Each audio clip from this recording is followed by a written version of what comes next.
Welcome to the Master Your Mix podcast, helping engineers, producers, and artists create professional recordings and mixes, even from home. I'm your host, Mike and Davina. Let's get started.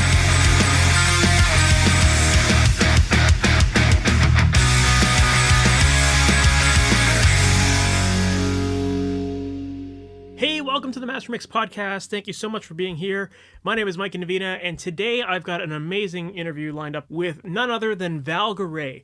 And if you're not familiar with Val, Val is a legendary producer and engineer with a career that has spanned over 4 decades. And over the span of his career, he has garnered over 100 gold and platinum records, with total record sales being over 125 million copies worldwide. He has worked on some massive #1 hits. He's been nominated for Grammys on 9 different occasions. He's won the Record of the Year award and Song of the Year award.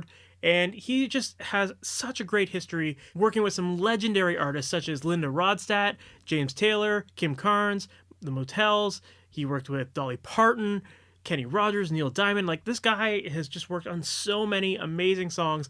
And when you listen to him tell his story in this podcast, it's amazing to hear how fast this snowball happened. But it had to start somewhere. And so inside of this episode, we get into that story of how he got into music, how he got into engineering, and he shares some amazing stories about what went into making some of the hit songs that he's worked on over the years. So I know that you're going to find his story very fascinating, and I know that once you start hearing some of the amazing songs that he's worked on, it's going to blow your mind. So let's just jump right into this episode. This is Val Garay on the Master Your Mix podcast. Val Garay, thank you so much for being on the Master Mix podcast. How are you doing today? I'm doing great. Awesome. For people who might not know your history and how you got into music and ultimately to where you are today in production and engineering, can you give us that quick story of how you got there? Yeah, I was going to Stanford School of Medicine, and a bunch of friends of mine who I played in bands with in high school started a band and asked me if I wanted to join, and it was very clear to me in that era of the 60s that you could get laid a lot quicker in a band than you could in a lab class. That's how lots of people get into this. I got in the band, and it just went from there.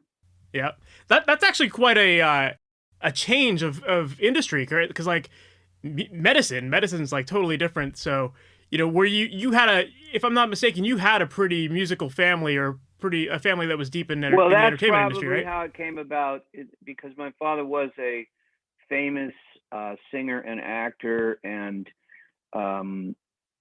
amazing voice. And he, wherever I went with him as a child, because he was so well known and everywhere that we went, they were always like, "Oh, well, what's your son going to do?" And he'd always go, "He's going to be a doctor." Nowhere near the entertainment business.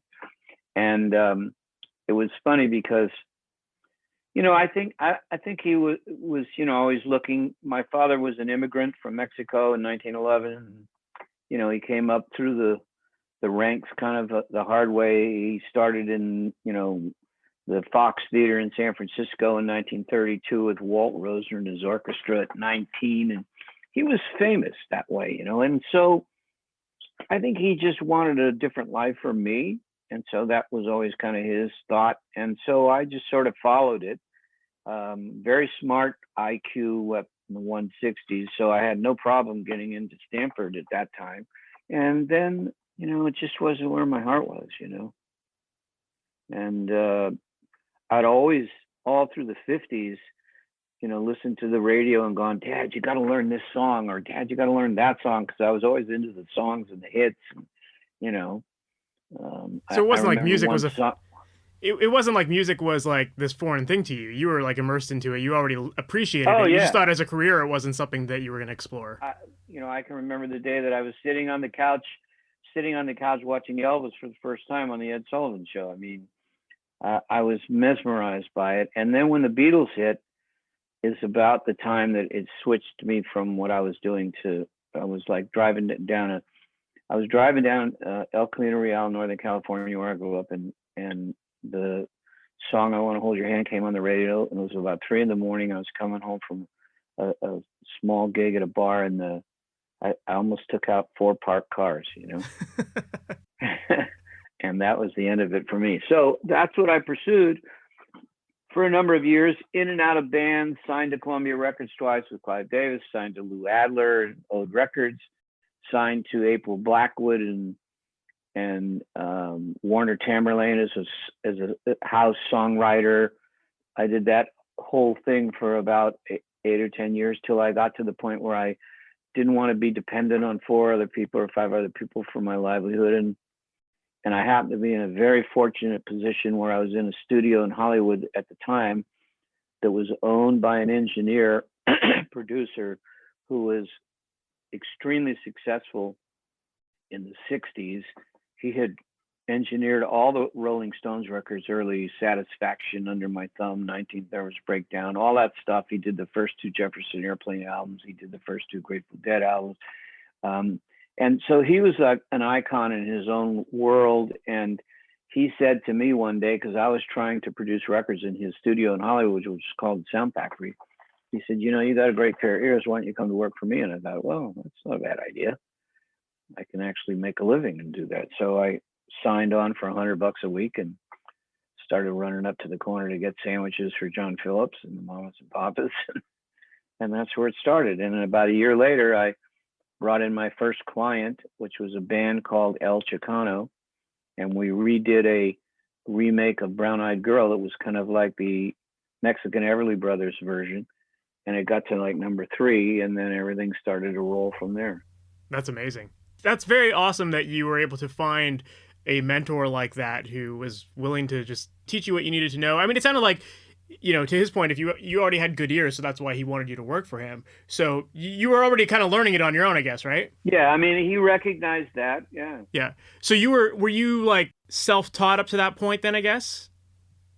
Yeah. I mean, well, I wasn't really in the engineering world then. Okay. I was more in the production and songwriting and arranging. I really was into arranging too. So I did a lot of that before I got into engineering. Engineering was, what it did was it gave me a path to create a sonic signature of the records that I made. And it gave me a path to get to major artists, which at that point I had no path to that. You know, I just, Neil Bogart, who had a label called Buddha Records at the time, actually took a shot and hired me to produce a couple artists for his label, but nothing happened with it. And it wasn't until I did the Heart Like a Wheel record with Linda with You're No Good and When Will I Be Loved, both being #1 singles, and the album went to #1, and then everything started to really move forward in a positive direction. That's it. That's how it seems like a lot of people's career take off, right? It's just you have that one hit that just now all of a sudden your name's on the map and people are like, oh, I see your name in the credits. And but then when you think about it, When Will I Be Loved, You're No Good, That'll Be the Day, Blue Bayou, December '63, Oh What a Night with the Four Seasons, Still the One with Orleans, Lonely Boy with Andrew Gold. I mean, the singles that I had were hits, were just like, they just didn't. I remember being in England because I was producing a band there called Mr. Big, and I was sitting in Michael Caine's restaurant in Kensington, and they had like the BBC playing through the little circular speakers in the ceiling, and I heard 5 songs of mine in a row that were on the radio there. So it was like a pretty intense time, you know. In that's way. Amazing. Yeah, I mean, clearly there's something about you that like drew the right people to you, right? Like, what do you think it was about you that made people want to keep working with you? Well, it started with me making records that nobody made records sound like that at that point. My concept with Linda Ronstadt when I started with her was to give her some punch. Even though the songs and the records were kind of light and country-esque, I still wanted it to have a pop to it. Because it's interesting, because right about that same time, I was approached by EMI to mix Queensryche's first record, which is, you know, that's a pretty serious rock band. And it was the biggest record they had, The Warning. So, you know, going from Linda Ronstadt to Queensryche to Marvin Gaye to the Four Seasons, I mean, it didn't matter. I just sort of put that imprint on the music that made everything stand up. When you heard it on the radio, my records were always the loudest. Interesting. That's cool. Yeah, it's fascinating because I feel like these days, personally, like, I feel like whenever I work with artists, they're always comparing themselves to other people and like, oh, we like this band or we like what this, the production on this album and that kind of thing. And I think a lot of people have this tendency to just want to kind of copy what else is out there.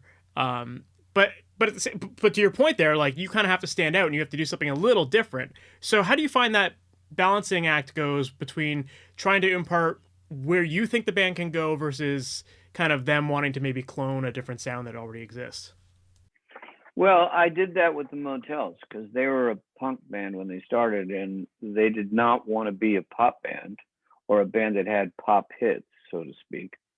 And it was a difficult path. We did a whole album for Capitol, and when we finished it, turned it in, and they said, "We love the band. We hate this record. And would you do it again?" And at that point, I went to Martha Davis and said, "Look, you got two choices: get rid of me and get somebody else, or let me do this the way I want to do it." And she was kind enough, and it was smart of her to let me do that. So because of that, Only Lonely became a huge hit. It was a top 5 hit, and it was completely different than anything that they'd done in the past. And it just had that stamp on it. It was, it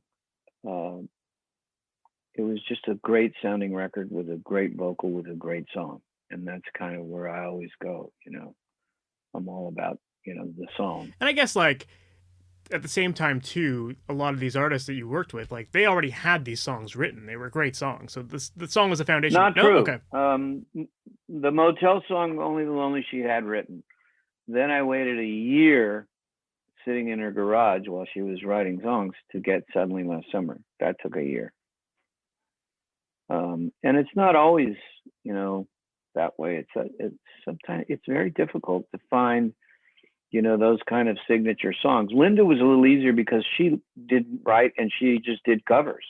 Everything she did was a cover of something else, but it just happened to be the right cover at the right time. I mean, I remember when John David Souther walked in the room and played her Blue Bayou by Roy Orbison, and then the next thing you know, we cut Blue Bayou, and it was a crazy big hit. Yeah. That's awesome. That'll Be the Day was a big hit off her second album that I did, but it was actually on the first album, More Like a Wheel, but we kept mixing it and it never sounded right, so we bagged it. They went in the studio in one day, cut When Will I Be Loved, and that was the biggest hit on the record. That's amazing. So when you're working with the artist, like, you just mentioned that story of like waiting a year for another song to come, like, what's that process of working with you look like? Are you telling most bands, like, okay, when we have the songs, I hear like the full EP or full album's worth of stuff, that's when we start? Or, like, is a band just coming to you saying, okay, these are the only songs we have, let's just start with these? Like, what does that process normally look like? Because it sounds like back in the day you probably had more time, so you could wait a little longer, whereas now you're so busy, right? It's always different depending on who the artist is and what the budget is and what the time frame is. But I would say more often than not, I'm not going to go in the studio and just cut stuff because they need stuff recorded. I'm going to wait till there's that song that's going to really, make things happen. Because otherwise, you're just wasting time and money, and especially in a singles market like it is today. That's interesting. Yeah, I would argue that, like, on one hand, the singles market that we have today allows people to put out stuff more regularly and maybe keep more top of mind if you're just putting out a song at a time. And maybe there's something to be said for, you could perhaps experiment a little bit more because you're putting out music so frequently. But I don't know. What are your thoughts on that? I think major artists don't. I mean, look at how long it's been since Adele had a single out. It's true. Okay. And I don't think that there's a lot of artists that just pump out singles. I think there's a lot of artists that are not noted that do that all the time. But I think the other part of it is the reason that they put out more frequently is because the attention span of the audience is so much smaller than it was 10 years ago, say. But I have to tell you that right now in the business, vinyl sales are up 97%. The lead time on getting vinyl pressed, because I just went through this with Richie's record, is a year. Wow. And the reason is that kids have discovered how great vinyl sounds and how much nicer that is than a little, 4.5-inch jewel box with everything so small you have to like get a magnifying glass to read who's playing what on what. There's also a change in the style of music too. I mean, when you listen to the music on the radio maybe 2 years ago, it's inundated with hip hop and pop stuff that's like so repetitive. They sing the same, 4-bar phrase for like 2.5 minutes. If you listen to the song that Adele put out, it won every streaming award you can win the first day. It's real music, and it's going to start going that way because people are tired of that, freeze-dried kind of stuff. Absolutely. Now, I mean, that example of Adele, like, that's someone who I could see people listening to this and thinking, well, Adele's already like massive. She had that first hit that then blew up, and then now she has a big fan base that are waiting for her, Whereas an independent artist who's maybe just getting started doesn't have that fan base, and putting out a song a year may or may not be good for their career as far as like. Well, I think it's way more than a year that she waited. Okay. I mean, the last record she had was 21. This is called 30. Yeah, that's 9 years. Yeah. You Yeah, know? that's true. Yeah, I mean, if you're starting out, a struggling artist, you can't wait that kind of time. But putting out stuff frequently isn't a recipe for success if the stuff you're putting out doesn't hold up. That makes sense. Yeah, I like that. I agree with that. Like if you're just putting out garbage, then it doesn't matter. It's a lateral move, Yeah, that makes sense. Because if you're just putting out garbage, then nobody cares that you're putting out music every week or whatever. Yeah, I mean, so what? It goes on Spotify, it goes on Apple Music, it goes on, 3 of the streaming services. Here today, gone tomorrow. What's the point? Yeah, makes sense. I do want to go back to kind of when you were talking about this, like your education and you were studying medicine. Like, I know a lot of people would look at the medical field as kind of this safe industry to get into, by all standards. Like it seems like it's there's lots of stability, lots of income potential. And then the music industry, on the other hand, can be this like totally unpredictable place. And for a lot of people, it's like, stay away from the music industry if you want to make any money. So what was that transition like for you? Like, obviously, I mean, I guess you had a family that was in entertainment. So maybe you saw that success was possible in the entertainment industry. Was that kind of your thought process when you switched over? Never thought about it, but here's what I want to say about that, because it's interesting that you posed it that way. I have a friend of mine who runs the royalty division of Universal Music Group, which is the largest record company in the world.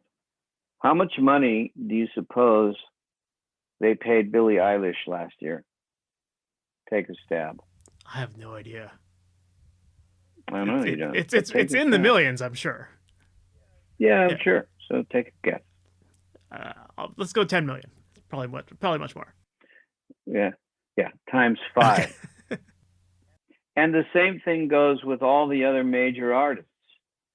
You're talking ridiculous amounts of money. I mean, The Weeknd just bought a house in Bel Air for $74 million. Now, I don't care who you are. You can't fake that. Very true. The bank's not going to loan you $74 million. Yeah. You've got to have at least $25 million to put down on a house like that. Yeah. Yeah, I mean, there is obviously money in the industry. Can you not be successful? Yeah.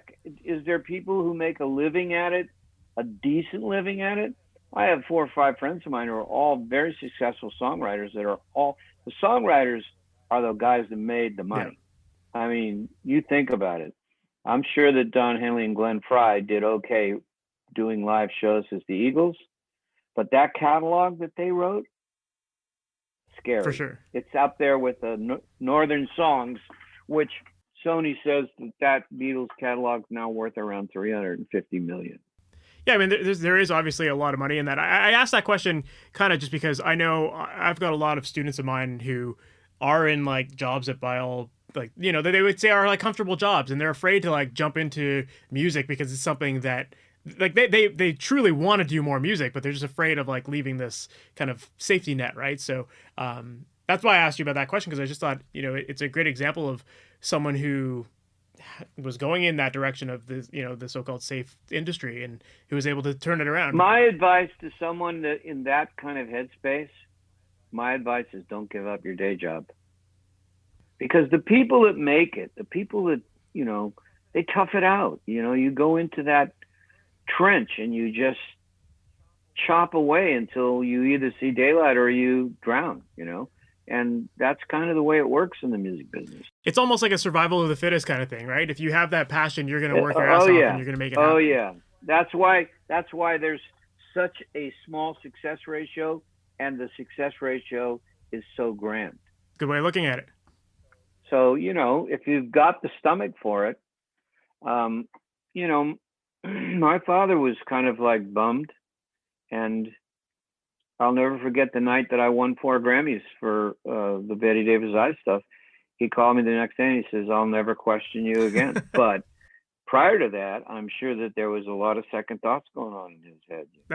That's a great story, because, yeah, I think you're right. It's like it does take that, sometimes that like accomplishment or achievement to be like, okay, yeah, I've made it. I've like established myself. I'm doing the right thing. Like, I feel good about this. So yeah, I love that story. I've always said the same thing to my parents as well, because my parents were like, they didn't get the music thing, and I always like, one day I'm gonna. Where did you grow up? I grew up just out of Toronto. Oh, because I could sense when you said out. I got you. Yeah, you did it. You leaked. There was a band that I produced, a Canadian band. I produced a very successful Canadian band that I produced years ago called The Nylon. Oh yeah, yep, it's great. A cappella group. Yep. They were great. And they were in Toronto. Very cool. Did you recorded in Toronto? Oh yeah, I used to have to go there all the time. I mean, I used to stay at the Four Seasons right at the top of Bloor Street. Yeah. Well, we got a good industry here. The Foos Brothers at their favorite bar. Oh yeah, they had a bar downtown Toronto, I believe, too. Yeah, and there was another great bar they used to go to called Bemelman's. I don't know if that exists anymore. I don't know if that's still there. That was at the top of Bloor Street too. Yeah. Yeah, Bloor was happening place. Oh yeah. Oh no, I love Toronto. Toronto to me was like New York, but clean. Yep, that's a good way to compare it.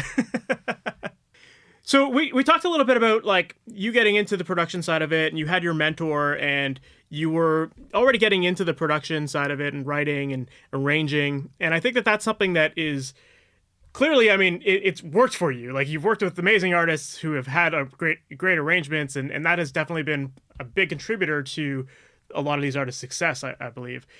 How involved do you like to get when it comes to producing a record? Because I feel like the term producer these days has so many different meanings. Like, it's very misunderstood as far as what the role of a producer truly means. So, do you want me to define it? I can define it so easy you won't believe how easy I can. Let's hear it. And you can use this for the rest of your life. I define a record producer as the same as a director in film. Okay. Someone who sees the vision of it. Well, what does a director in film do? They're working on getting the best scenes. Everything. Yeah. Everything. They audition the actors. They read the script. They rewrite the scripts or make them rewrite the scripts. They hire the DP that does the lighting correctly, and they, go through the editing process. And, I mean, it's nonstop. I mean, it's from top to bottom. If you're a Martin Scorsese. So when you compare the role of a producer to a director, like, yeah, directors are doing everything, and in music, you're doing everything as well. Like, does that include songwriting? Like, are you getting involved in a lot of the songwriting process? Or? Oh, yeah. Sure. Oh, yeah, absolutely. So in your opinion, then, what makes a great song? Like, how do you know when you've hit the right song to work on? Well, okay. If we could define that and come up with a solution or a formula, we do it every time. It's an exploratory process. There's a little guy here on your shoulder that goes, wrong answer, or yeah, that's it. And you just sort of find those avenues that you start exploring, that you start building on, that things tend to grow into a great place. Or you send somebody back to write another song. My friend Chuck Plotkin, who produced all the Springsteen records from Born to Run till he stopped really making hit records. I can't remember the album he was doing with Bruce, but Bruce came and played him 300 songs, and he said to him, Charlie was a serious song guy too. You know, he did that with Orleans. That's how he got Dance With Me and Still the One. But he said to him, no, you don't have one. And Bruce was pissed and went home and wrote Hungry Heart. Sometimes you need that little fire to get it going, right? Or Dance. What is it? Is it Hungry Heart or Dancing? Yeah, it's Hungry Heart, yeah. What would you say are the common mistakes that a lot of artists are making with these songs that just aren't hits then? You know, it's hard to define something like that. You know, it's like Paul Simon spent 5 years finishing the lyrics to 50 Ways to Leave Your Lover. Don and Glenn, when Don lived up on Mulholland, right off of Beverly Glen, he had a house up there that they wrote Lion Eyes, One of These Nights, Hotel California. I mean, they had a streak of songs they wrote in that house. Why? Couldn't tell you. It's just the same way that Glenn wrote Take It Easy. He lived in an apartment upstairs from Jackson. Jackson lived in the apartment below him. And he said he was always hearing Jackson playing piano till 3 and 4 in the morning. And so one day he went down and, you know, the two of them got together and started to write a song and Take It Easy. That's how it happened then. That's amazing. Yeah. I mean, it's a chemistry thing too, you know, it's just sometimes you have your finger on it and sometimes you don't. Yeah, that makes sense. So then as far as like when you're working on arrangements with people to maybe strip it down to just like the arrangement side of things, would you say that there's some common things that people do arrangement wise that are typical things that you would fix up in a production session? I have been historically noted for not doing anything typical. Fair. I don't follow the tail end of the comet ever. I'm not afraid of making a mistake. I'm not afraid of being pulled out of the crowd as somebody who did something that nobody else had done. You know, I just did this album with Richie Furay, and I'll tell you what, the challenge was we ended up, the concept of the record was iconic country songs because Richie's background is, you know, besides the Buffalo Springfield, he started Poco, which was the first real country rock band in America. And way before the Eagles. In fact, Randy Meisner was the bass player in Poco, along with Jim Messina. Then you make a record that is with nothing but iconic country songs. The pitfall in that would be to do these karaoke versions of those songs.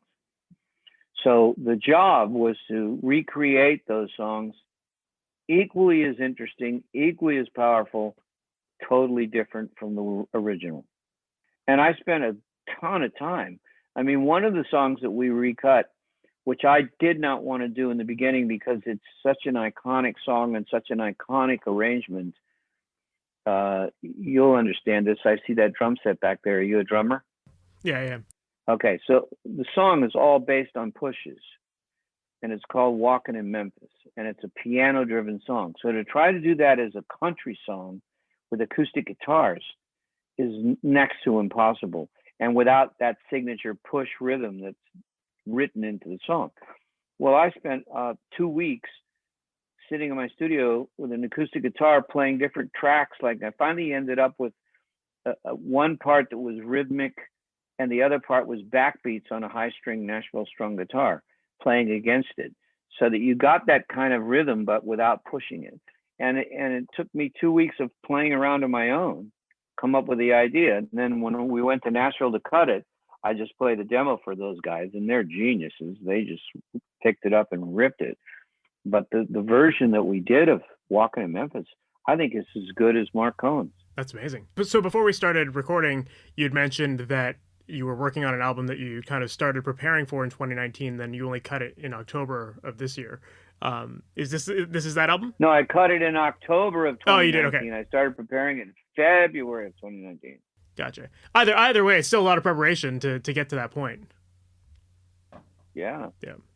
Lots. Yeah. And you had mentioned months and months. And you and I, before we started, we were also talking about this idea of preparation before you get into sessions.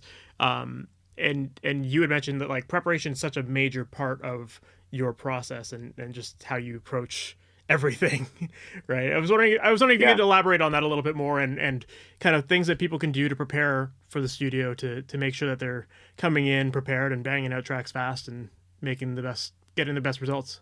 Well, I mean, I like to flush out the options. I like to be able to hear dummy tracks of things that are kind of in the feel and the melodic sense of what you're trying to do before I cut it with real guys, or if I'm building the track.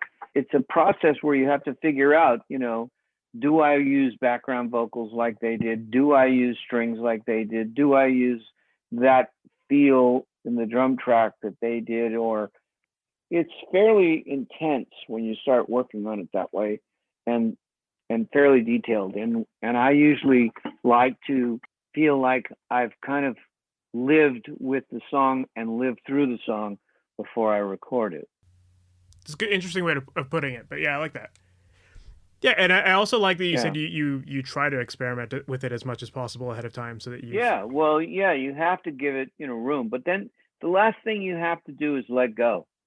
That's the hardest thing for people to do. You have to let go and let the song go where it's going to go.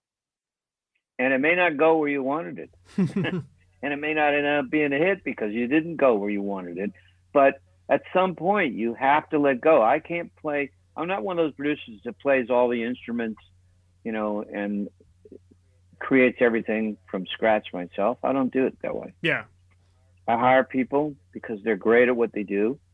And I'm, looking for their sense of it. Mm-hmm. It's like when I cut Richie's record, I brought a drummer from LA, Victor Andrizzo, who's a brilliant drummer. And one of the things that makes him so brilliant is he does things that most people don't do. Like, how you play a cross stick, yep. right? He plays cross sticks with 2 sticks. Interesting. So it's a really louder, clunkier sound. And when you're thinking of all the cross stick stuff they do in Nashville, I'm bored with that. So I brought him to Nashville to cut this record, and then everyone else was a famous Nashville studio guy. And everybody would ask me, like, why would you bring a drummer to Nashville? There's a million great drummers there, And then he went back and did Rascal Flatts record. Then he went back and did Hank Jr.'s record after they heard it. We get it now. Yeah, right. So, you have to kind of stretch the envelope somehow, and think a little outside the box. Yeah. I like how you put it, of letting go with your music. And I think letting go is definitely a hard thing for people, either as the musicians or even as engineers too. I think a lot of people, like mixing engineers, like they'll worry about these mixes forever and never quite release their music because they've just, they're always doing revisions and all that kind of stuff. And, what advice do you give for people about letting go? I know people that produce records that way too. I can't do that. I'll tell you, I've mixed every record, every song that I've ever produced, and every record that I've made. I have 125 gold and platinum records. I mixed every track on every single one of them. And I never spent more than half a day mixing a song. Interesting. Yeah, I was going to ask you about that because I seem to remember hearing you say in another interview that you've only ever had one person mix maybe one of your songs. One song, but that was because I was out of the country and they wanted to get it done, and it was a Neil Diamond track, and Frank Filippetti in New York mixed the song for me. And Frank's a wonderful engineer. He didn't mix it the way I would, but that's okay. I mean, it's a different point of view, but he's still brilliant, So but other than that, I've mixed every record I've made. That's amazing. Do you recommend that people who are producing records always mix their own songs? Or is there a better... No, okay. I just happen to be a very good mixing engineer. Can't argue with that, that's for sure. The guy who taught me how to engineer said that the thing that separates the greats from the not greats is the guys that can mix. So you better learn how, and I did. I like that. Yeah, well, he was right. Yeah, that's another great point. And I mean, it obviously has worked for you. Your career's... You've got so many, like you said, over 100 gold and platinum records, which is... That in itself is just like a major milestone. And, some people are lucky if they can even get one. So to get that over 100 times. Yeah, right. And you can get lucky and get one. Yeah. And you can get lucky and get 2 or 3 or even 4. But No, 100? that takes like commitment and dedication. That's past the luck factor. Yeah. Well, great advice from your mentor on that. It obviously passed off and worked out well for you. Yeah, I'm curious to talk about mentorship a little bit more as well, because I know that when you and I first started talking about having you on the podcast, you had even mentioned this idea of giving back to the audio community, and you have a lot of other people that have worked under you and that have gone on to have their own successes. So I'm curious to know, like, your thoughts on giving back to the community, why it's so important to you, and why others should do the same. Well, I feel that I was incredibly fortunate to have been in the position that I was in the beginning of my career as an engineer and a producer. I mean, I was in the heart of Hollywood, in the heart of the whole hit-making process with all these great people, Peter Asher and Russ Kunkel and Leland Sklar and Waddy Wachtel and all these amazing musicians. And, I was very fortunate. So I want to be able to share that with people that are trying to do what I did. And, and if there's any way that I can inspire them or help them see the light, I'm here to do it. I mean, every chance I get, like I said, when I go to Nashville, I got 20-some students sitting in the studio with me, and I'm taking them through, the paces of how I do everything, Mm-hmm. Yeah, and one point that you brought up to me is, like, you could teach people your exact way, and they'll never copy it. They'll never get the same results, right? Well, it's just, it'll never be the same. Yeah. I don't have any secrets. No, it makes sense. I mean, like, in a lot of ways, the technology we use, it all works the same. It's like, once you learn how to use one compressor, they're all kind of the same. It's the same with EQ. It's just like, it's how you interpret it internally that, like, makes you dial in certain settings, and you're getting that creative vision of the song, right? Yeah, exactly. I heard you talk on another podcast about showing your current interns and people that work with you just your processes, and one thing that caught my attention was that you'd said that you have a way of balancing a drum kit within 10 minutes without even turning on the monitors. Is that actually true? Right. How does that work? And I teach everybody how to do it. And it's unbelievable, but it works perfectly every time.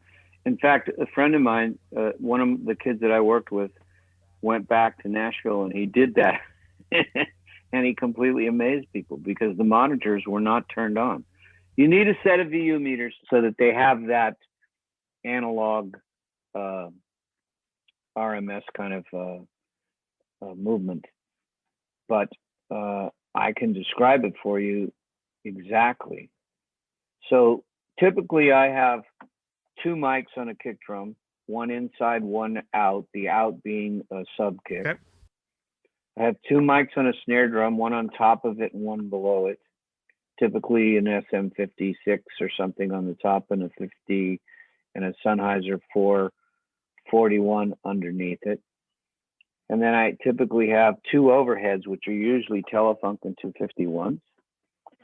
And then different, depending on the kind of sound I'm trying to get, tom-tom mics. And usually these kits today, most people are just playing a big 20-inch top tom and a floor tom. So the way that I do it is you start with a kick drum and you get on the outside mic or the sub kick, like a minus, if you look at a VU meter, it's about a minus 10 level. And then on the inside mic, which I've always used a Sennheiser 421, I do it so that if you're looking from above and there's the round, let me do this, there's the round opening. I do it so when you're standing in front of the kick drum, this mic, the 421, is the front of the drum is right here. This is inside the drum. Gotcha.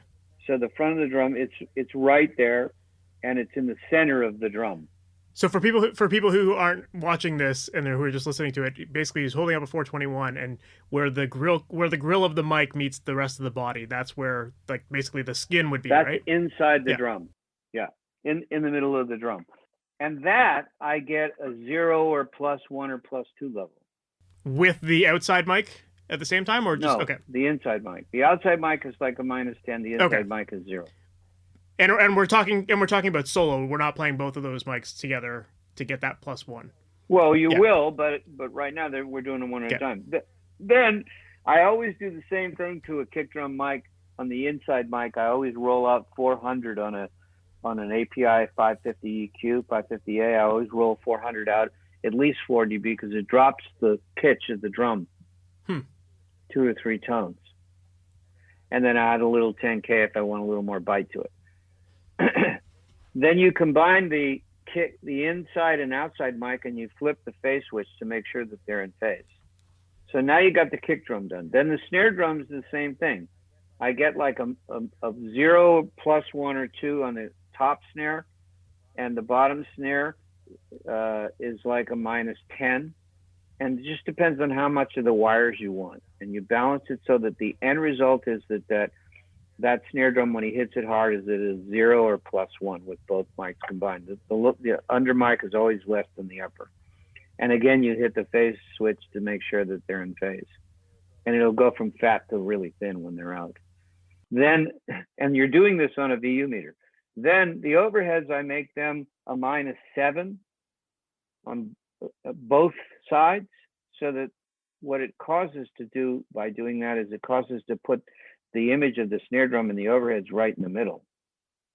Because if the image of the snare drum is slightly off to the right, it'll always pull it, and it'll always take a little bit of the power away from the snare drum. So if the overheads are -7 and they're combined, left and right are both hitting exactly the same, more often than not, the snare drum will be right in the middle. Then the tom-toms, I make them all 0s, the top on the floor, and then you can turn the monitors on and you'll have a perfectly balanced drum kit. I love that. That's amazing. I definitely have to try that out. And the hi-hat, the way I do that is I take the hi-hat and I get that to like a -12. And then when you listen to it, you listen to the overheads and you take the hi-hat in and out. And if the image of the hi-hat doesn't jump in when you put it in, then you need a little tiny bit more. But more and often than not, it always just jumps right in. Gotcha. And then you can open up the monitors and you got a perfectly balanced drum. So is that typically how you start off all of your mixes, by building the drums first and then bringing in everything else? Yes. Drums, then bass, then keyboards, then guitars. That's amazing. With regards to the drums and bass, I know that's something a lot of people struggle with, finding that perfect balance of low end. Do you feel, I don't have a problem with that. I'll tell you how you do it. Let's hear it. I'll tell you exactly how you do it. Very, very quietly. I listen to the monitors so low, you barely can hear it, but you can hear the ratio or the balance between the kick drum and the bass. That's the problem. Most people, when they mix at a loud level, you always hear bass. Turn it down and then it's gone. So you have to balance the bass into the mix incredibly quiet. That's amazing. I love that. That's a great tip. Because, I agree. Yeah. I think a lot of people just blast their monitors and then everything just sounds loud. And no. And I have huge monitors here too. Look here, let me show you. I mix traditionally on these tannoys. Nice. And then I have a set of ATCs that they made for me. They're passive because they never made passive speakers before. Now they sell these, but they made those for me, and they're passive. And then the little cubes. Very cool. Yeah. And it seems like you're not in like a massive room either. No, this is the size of the room that I'm working in. So it makes sense that like monitoring at a lower volume would probably be a better thing, especially in a small room. Well, I monitor loud too, but you can't tell texture quietly. True. It's impossible to tell texture at a low level. Gotcha. But balance, vocal track, background to the track, bass to the kick drum, all has to be done at an incredibly low volume. Gotcha. Yeah. So to go back to, I had asked you earlier about what makes a great song. What, in your opinion, makes a great mix? Well, to me, I always mix from, here. So if it moves you emotionally, it's a great mix. Nice and simple. Yeah. I mean, emotionally, it's got to, attack you. Yeah. I mean, think about Linda Ronstadt's record, You Blew By You. how many pop songs do you know that's a vocal and a bass for the first 12 bars of the song? Yeah, it's pretty unheard of these days. Yeah, well, it's impossible, but not. It is possible. She did it. And it's because, you know, the arrangement was great, the recording was great, and it just had all the right components. Yeah. You had talked earlier about, you know, letting go, and we talked about it from like the songwriting standpoint. How do you know when you're done with a mix? How do I know? Because the way I build tracks and the way I build stuff when I record it myself, by the time I'm getting ready to mix, I just get everything set. I make, you know, all the rides have already been played into the song or done, and I just get a great balance of the voice of the track and mix it. And usually it's 1 or 2 passes, or 1 pass with a couple little fixes, and then it's done. Mm-hmm. And you have to be able to say it's done. And then if the artist says, well, I'd like to try da da da da, well, then you go try da da da da. But, you know, I have learned in my experience of doing this for so many years, I do 6 versions of every song. Take 1 is the mix. Take 2, the vocal up a half. Take 2B, the vocal down a half. Take 3 is the voice with all the effects. Take 4 is the backgrounds with all the effects. Take 5 is the TV track that has backgrounds, no lead. And take 6 is the track. Gotcha. And is that just because that's typically the kind of stuff your clients need, or is that just like a way of giving a lot of options? Of all the questions that have ever come up in mastering, when you go to master, is, oh, I wish I had this up a half a dB, or I wish I had this down a half a dB. It's never more than that. Gotcha. And is that something that you like? Obviously, you use a lot of analog gear, but now when you showed me your studio there, I could see you've got the decommand or decontrol. I use a lot of analog gear. You think? Nope, actually not.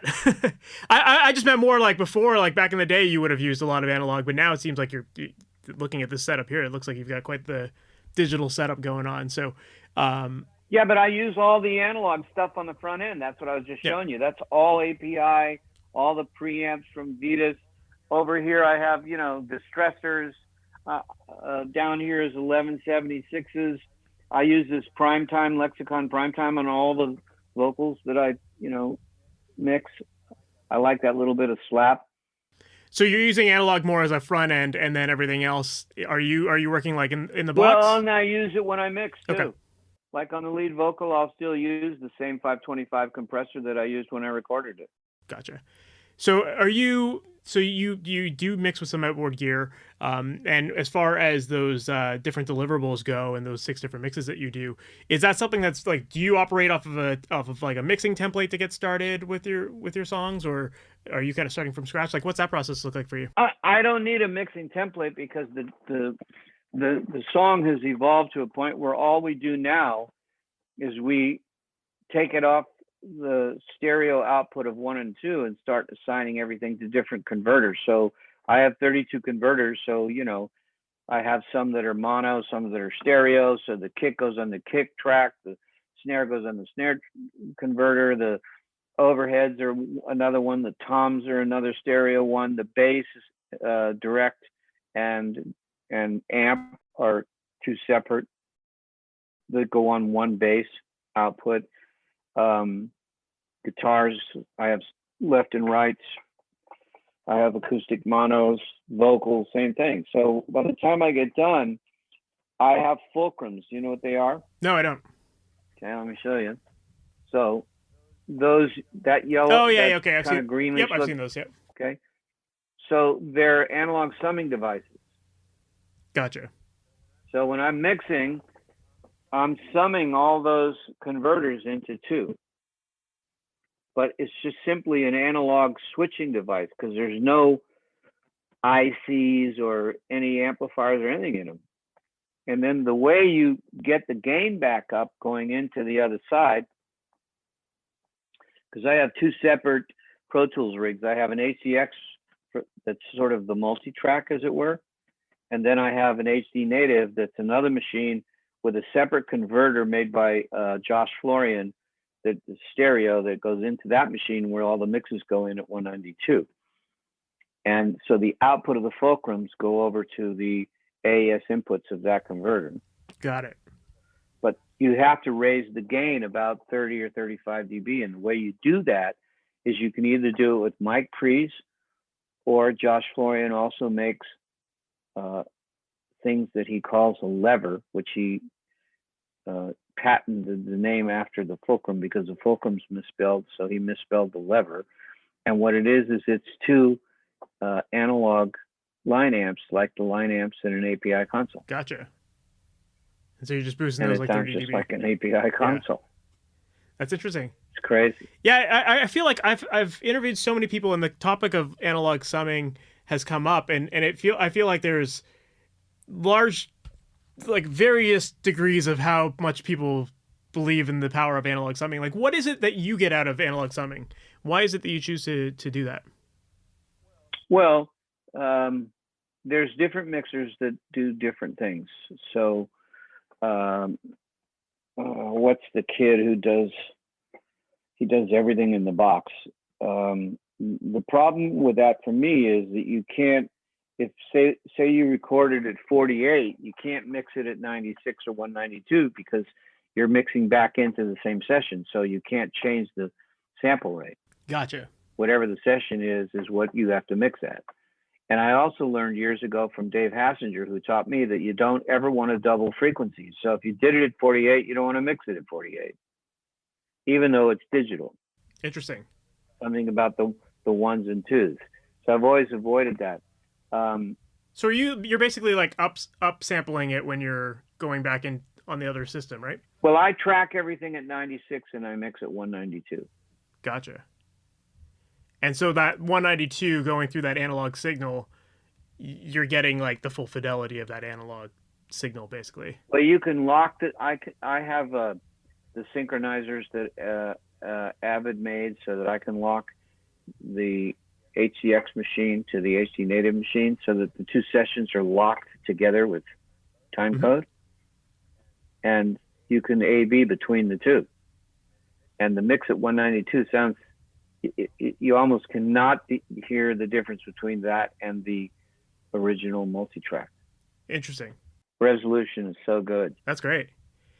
So yeah, that's very cool. You mentioned very early on in this episode that you're known for not doing anything a typical way. And I'm curious to know, with so many records under your belt and so many songs that you've worked on, can you think of like one of the most unique approaches that you've taken, whether it be in a mix or songwriting or recording process? Like, can you think of like one of the most creative things you've ever done in a session? I'm just curious to get your thoughts on that. Sure. I can show you. Hang on one second. Are you familiar with Bette Davis Eyes? Yes. Okay. I'm going to play the demo that I got of that song from the writer. This is what I started with, okay? Okay.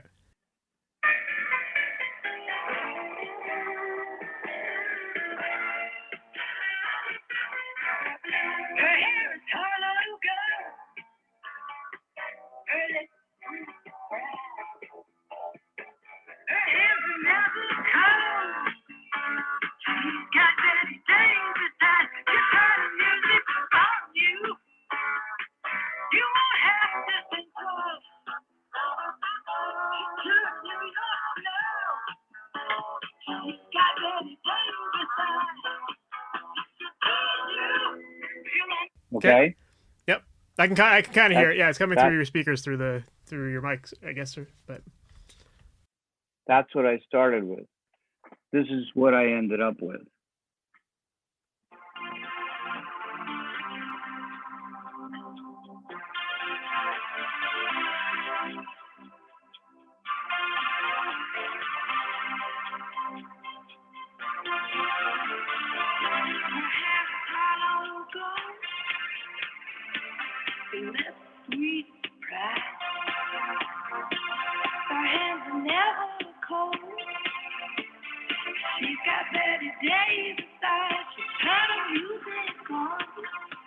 Okay. So at that point in time, that kind of a synthesized track was unheard of. That's probably one of the first pop records that had a Prophet 5 on it. And the snare and the drum track with the... When we played it for the record label, they were like, you can't put that out. Nobody will play that. Little did they know. So, that's kind of a classic example of where I took a girl who was a folk singer. She was a folk singer. Kim Carnes came out of the New Christie Minstrels in the 60s. And she was a folk singer pretty much. And I did that record that turned her into a huge pop star. And so it was just like kind of reimagining a lot of the instrumentation and, building, when I hear that, obviously you got the synth, the tempos change, like the tonality of it all changed. Yeah. So it's just like, well, I sat down, I knew the songwriters, and I knew one of the two songwriters was Jackie DeShannon. Jackie DeShannon's a famous singer and a folk singer. So I knew this had to be structured and feel like a folk song. But making a folk song in the 80s was a disaster. So how do you do it? You get the feel of that. You slow it down, you make those changes, but then you do something completely electronic that changes the whole texture of it. Which makes sense now that you mentioned, doing this cover album earlier where you were trying to make everything sound unique, but not exactly like a ripoff of the original. So that makes sense. You're that guy for it. Like you have this way of re-envisioning or reimagining songs in different genres or using different elements. Very cool. I like that. It was cool to hear the demo too. It's like that's something you don't always get to do. One last question I wanted to ask you about one specific project that when I look at your discography, it just jumps out to me as something unique and a band that I normally like quite a bit is a band called Real Big Fish. And I know you worked on one of the records, Cheer Up.